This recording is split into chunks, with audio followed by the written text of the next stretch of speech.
Assalamualaikum warahmatullahi wabarakatuh. Pada kesempatan hari ini, saya akan menjelaskan atau mempresentasikan tentang salah satu kasus pelanggaran HAM yang ada di Indonesia, yaitu pembantaian Talang Sari di Lampung pada tahun 1989. Sebelum saya membahas kasus ini lebih lanjut, saya akan membahas terlebih dahulu apa itu pengertian HAM dan macam-macam HAM. Kita masuk ke pengertian HAM. Jadi, HAM itu merupakan sebuah konsep hukum dan normatif yang menyatakan bahwa manusia memiliki hak yang melekat pada dirinya karena ia adalah seorang manusia. Dan hak asasi manusia berlaku kapanpun, dimanapun, dan kepada siapapun, sehingga sifatnya universal.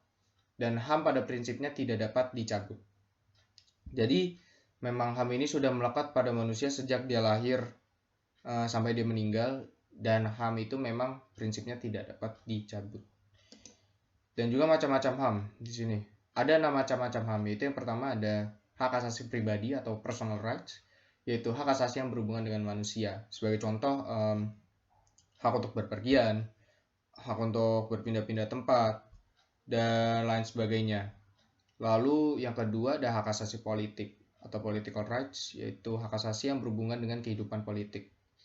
Jadi di sini ranahnya ke politik. Contoh-contohnya itu seperti hak untuk memilih dan dipilih dalam pemilihan. Habis itu ada hak untuk mengikuti kegiatan pemerintahan. Nah, yang ketiga ada hak asasi hukum atau legal equality rights, yaitu hak yang berkaitan dengan kehidupan hukum dan pemerintahan. Di sini contohnya ada hak mendapat perlakuan yang sama dalam hukum dan pemerintahan. Yang keempat, ada hak asasi ekonomi atau property rights. Itu hak yang berhubungan dengan kegiatan ekonomi. Jadi contohnya itu hak kebebasan melakukan kegiatan jual beli, hak kebebasan dalam membuat perjanjian kontrak dan lain sebagainya. Dan yang kelima ada hak asasi peradilan atau procedural rights, yaitu hak untuk diperlakukan sama dalam tata cara pengadilan. Sebagai contoh ada hak mendapat pembelaan hukum di pengadilan dan hak persamaan atas perlakuan penggeledahan, penangkapan, penahanan, dan penyelidikan di muka hukum.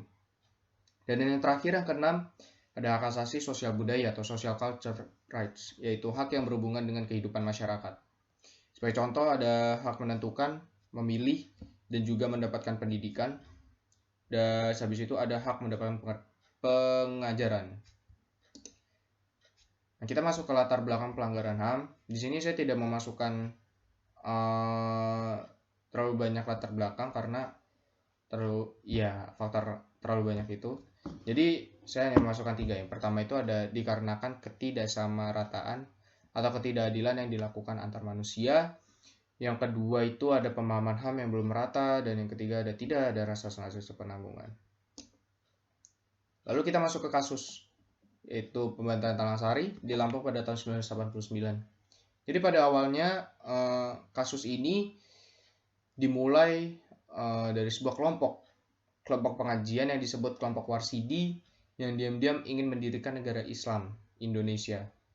Dan lalu gerakan atau kegiatan mereka ini dicurigai oleh pemerintah sebagai gerakan subversif. Apa itu gerakan subversif? Gerakan subversif itu gerakan di mana mereka menolak Pancasila sebagai asas tunggal. Lalu di sini pemerintah langsung menduga bahwa kelompok Warsidi ini mengajarkan ajaran yang sesat karena mereka itu membangun komunitas yang tertutup dan tidak pernah berinteraksi dengan warga sekitar. Padahal kelompok Warsidi ini mereka cuma membuat atau membangun kampung yang bisa dengan leluasa menerapkan ajaran atau syariat Islam yang diyakini. Lalu pada bulan Februari 1989 terjadi penyerangan di Umbul Cideng.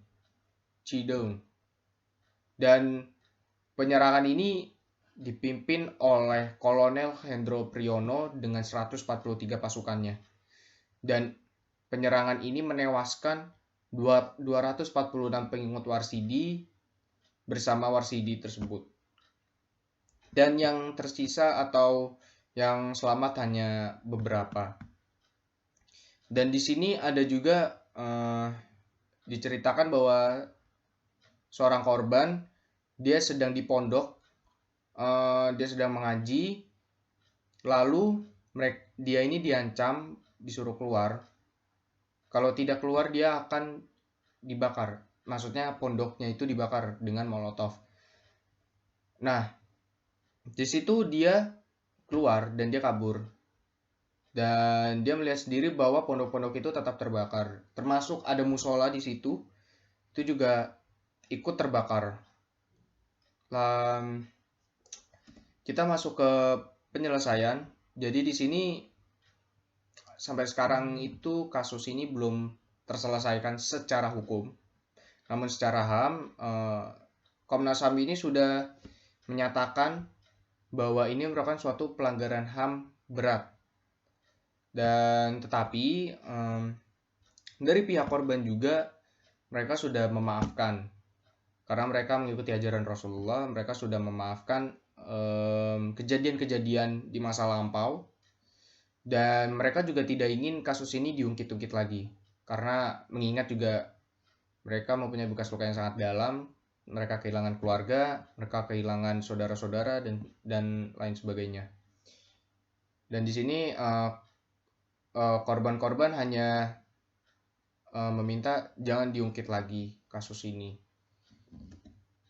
Lalu untuk upaya pencegahan, mungkin untuk sekarang kasus ini sudah tidak ada, atau mungkin kita tidak tahu beberapa tahun ke depan akan seperti apa.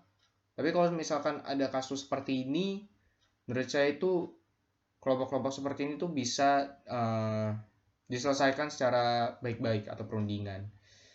Karena kelompok-kelompok seperti ini tuh belum tentu mengancam keamanan NKRI, karena bisa diingat juga anggota mereka juga sedikit, hanya ratusan. Dan secara militer persenjataan juga mereka hanya mempunyai celurit dan sebagainya, karena mereka hanya berladang di sana. Ya, jadi itu saja presentasi atau penjelasan tentang kasus pelanggaran HAM yang saya berikan. Kurang lebihnya mohon maaf. Assalamualaikum warahmatullahi wabarakatuh.